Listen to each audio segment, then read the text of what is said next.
Hello, আসসালামু আলাইকুম। সবাই কেমন আছেন? আশা করি ভালো আছেন।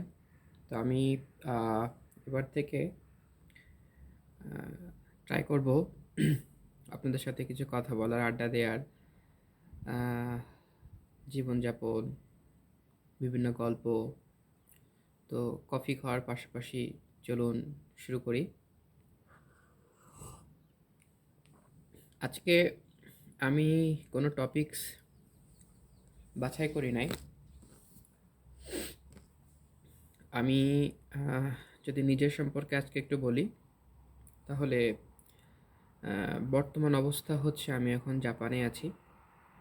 জাপানের হোক্কাইদো প্রিফেকচারের তোমাকোমাই সিটিতে। এখানে আমি স্টুডেন্ট ভিসাতে আসছি। স্টুডেন্ট ভিসাতে ১ বছর পড়াশোনা করার পর জব ভিসাতে যাওয়ার ইচ্ছা আছে। বাকিটা আল্লাহ ভরসা।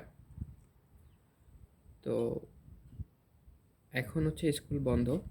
নাৎসু ইয়াসুমির ছুটি। তো এই সময়টা পার্ট টাইম জবের পাশাপাশি যেহেতু স্কুল নাই, তাই বাড়িতে একটা ফ্রি টাইম থাকে। পড়াশুনো তো অবশ্যই আছে।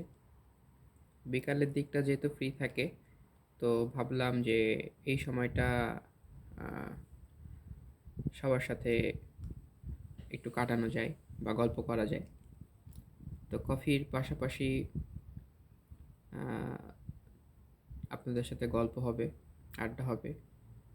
এখানে আমি আসছি ৪ মাসের মতো হবে। তো ৪ মাসে এই জায়গার অবস্থা, পরিবেশ, চলাফেরা, বিষয়গুলো নিয়ে আপনার সাথে মাঝে, মাঝে কথা হবে।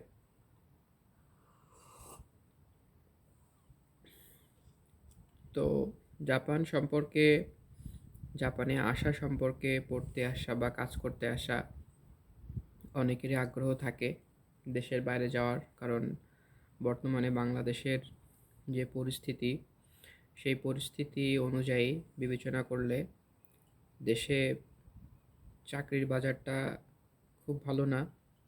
আবার চাকরি পেলেও সেখান থেকে যে ইনকাম হয়, সেই ইনকামটাও একটা পরিবার চালানোর মতো যথেষ্ট নয়। তো এজন্য আগেও মানুষ বিদেশে আসছে, এখনও আসতেছে। শিক্ষিত মানুষরাও এখন বিদেশে আসতে চায়।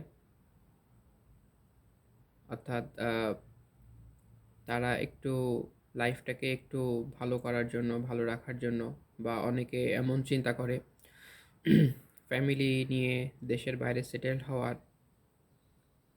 সেরকম চিন্তাধারা থেকেও অনেকে উন্নত দেশে যাওয়ার জন্য পরিকল্পনা করে থাকে।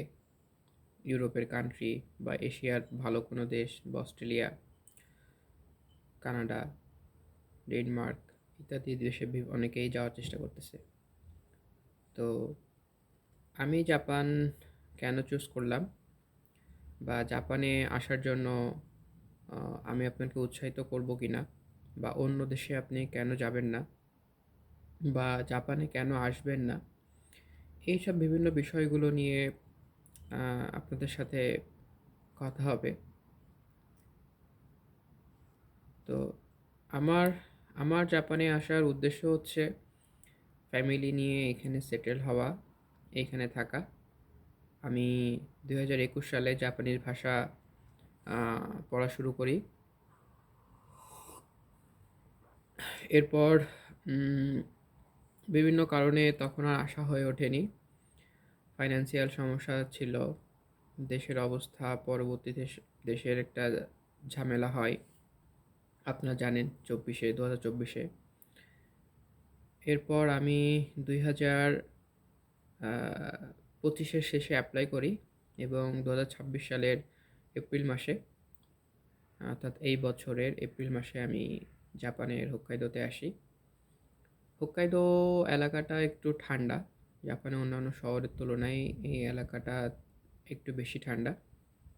আমি যখন এপ্রিলে এসেছিলাম তখনও এখানে -১ বা +১, ২ এরকম টেম্পারেচার ছিল, যদিও এখন গরম পড়ে গেছে। এখন মোটামুটি 22-23 এরকমই চলে টেম্পারেচার, এত ডিগ্রি। তো আমার আমি দেশ থেকে মাস্টার্স কমপ্লিট করে আসছি। আমি সরাসরি জবে এখানে ঢুকে যেতে পারতাম, যা বাংলাদেশ থেকে সরাসরি জবে আসতে পারতাম, কিন্তু বাংলাদেশ থেকে সরাসরি জবে আসার অপরচুনিটিটা খুব সহজ ছিল না।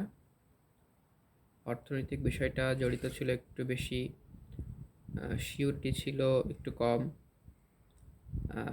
প্লাস হচ্ছে ভাষার কথা বলার যে দক্ষতা, সেটাও খুবই প্রয়োজনীয় ছিল, গুরুত্বপূর্ণ বিষয়। কিন্তু দেশে থেকে আসলে এইভাবে কথা বলাটা হয় না।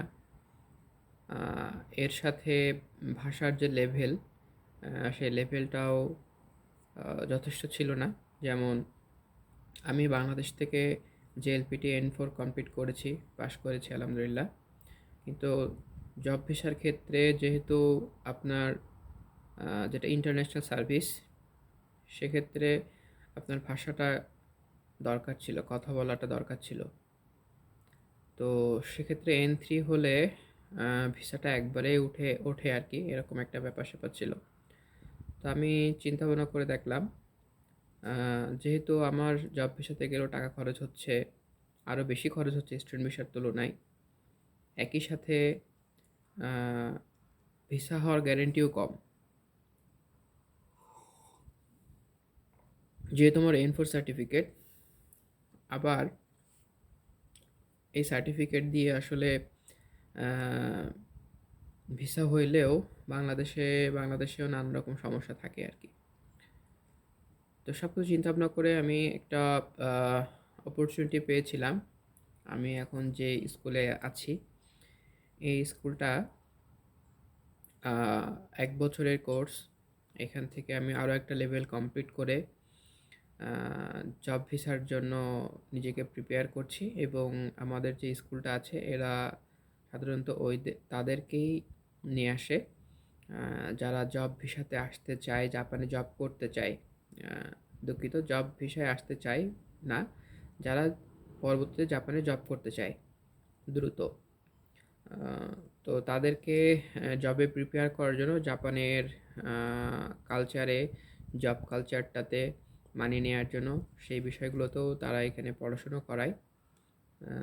তো সেই চিন্তা ভাবনা করে দেখলাম যে আমার একদিক থেকে দুইটা কাজই হয়ে যাচ্ছে।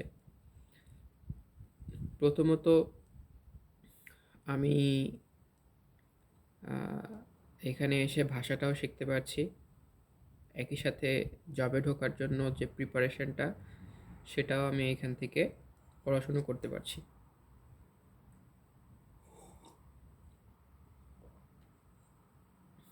তো এটা চিন্তা ভাবনা করে আসলে এখানে আসা।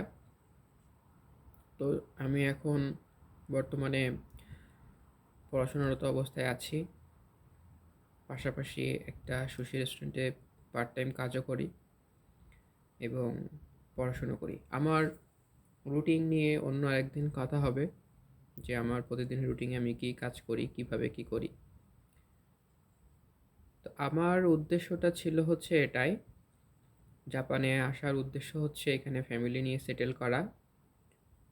আমি আসার আগ পর্যন্ত এখানে ফ্যামিলি নিয়ে সেটেল হওয়াটা সহজ ছিল, অর্থাৎ পিআর পাওয়া বা ফ্যামিলি নিয়ে আসা।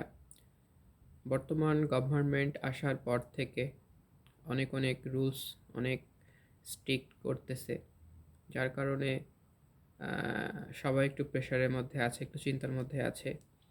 অনেকের ভিসা হচ্ছে না, ভিসা কেটে দিচ্ছে। তো এটা নিয়ে সবাই আসলে কনসার্ন। তো বিষয়টা আসলে একটু ভাবার। আর পিআরের বিষয়টা, সেটা হচ্ছে অনেক কঠিন করে ফেলেছে এখন। যদিও আপনি ফ্যামিলি নিয়ে আসতে পারবেন, সেটা কোনো সমস্যা না, তবে বাকিটা আল্লাহ ভরসা, সময়ের সাথে বলে দিবে আর কি পরিস্থিতি কোথায় কোন দিকে যায়। তো আমার উদ্দেশ্যটা এখানে সহজ, খরচ কম, এবং উন্নত একটা দেশ। জীবনযাত্রার মান, খরচ একটু বেশি হলেও জীবনযাত্রার মান ভালো, নিরাপত্তা আছে। তো এইগুলো বিবেচনা করে আমি জাপানকে বেছে নিয়েছি। তো একেকজনের পার্সপেক্টিভ একেক রকম। আপনি কোনভাবে চিন্তাভাবনা করছেন সেটার উপর ডিপেন্ড করে আপনি কান্ট্রি চয়েস করবেন। আপনার চিন্তাভাবনা, আপনার স্ট্যাটাস, আপনার অর্থনৈতিক অবস্থা, আপনার ফিউচার প্ল্যান, এইগুলোর উপর ডিপেন্ড করে আ আপনার কান্ট্রি আপনাকে চুজ করতে হবে। তো আজকে এ পর্যন্তই। সবাই ভালো থাকবেন। পরবর্তী অন্য কোনো টপিকস নিয়ে আবার কথা হবে। সে পর্যন্ত আল্লাহ হাফেজ।